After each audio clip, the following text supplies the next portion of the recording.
আসসালামু আলাইকুম। খাইবার যুদ্ধ থেকে জাফর বিন আবি তালিব এবং আসাদি তাহাবে কেরামে প্রবর্তন।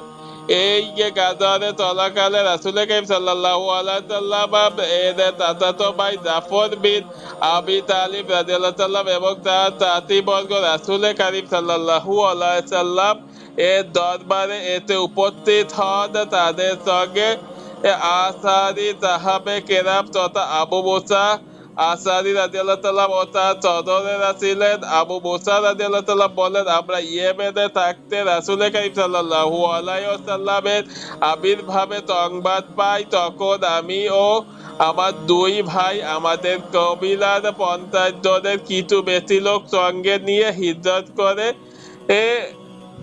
তাদের দিকে রওনা করি। এই সফরে আমরা সমুদ্র পথ অবলম্বন করে একটা কিস্তিতে যাওয়া হই, কিন্তু কিস্তি আমাদেরকে আফসার নাজাসির কাছে নিক্ষেপ করে। সেখানে তার দরবারে আমরা জাফর রাদিয়াল্লাহু তাআলা ও তার সঙ্গীদেরকে দেখতে পাই। জাফর রাদিয়াল্লাহু তাআলা আমাদেরকে বললেন, রাসূল কারীম সাল্লাল্লাহু আলাইহি সাল্লাম আমাদের এখানে পাঠিয়ে দিয়েছিলেন এবং এখানে বসবাস করতে বলেছেন, তোমরাও আমাদের সঙ্গে এখানে থেকে যাও।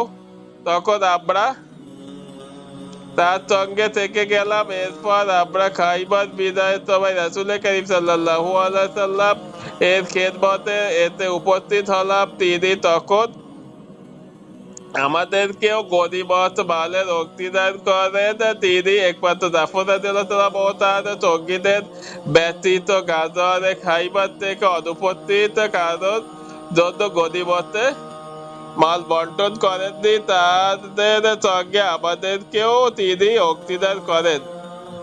সহিহ বুখারী 2:9, জাজুল বাসাদ 2:148, সহিহ মুসলিম 2:96।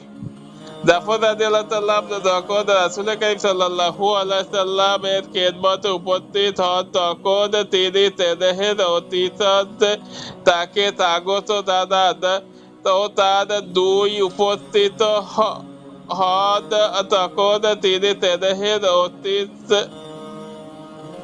অতিথিতে তাকে স্বাগত জানান ও তার দুই চোখের মাঝখান বরাবর চুম্বন করেন এবং বলেন, আল্লাহ কসম, জানি না আজ আমি খাইবার বিজয়ে বেশি খুশি না জাফরের আগমনে।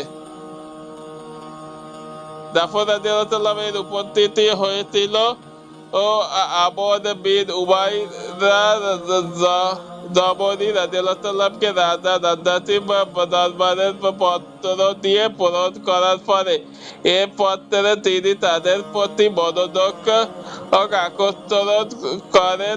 নাজাসী দুটি জাহাজে করে তাদেরকে পাঠিয়ে দেওয়া ব্যবস্থা করেন। তখন তাদের সংখ্যা ছিল 16 জন পুরুষ। তাদের সাথে ছিল তাদের ওই সমস্ত নারী ও সন্তানেরা যারা রয়ে গিয়েছিল। বাকি সকলে আগেই মদিনায় চলে এসেছিল।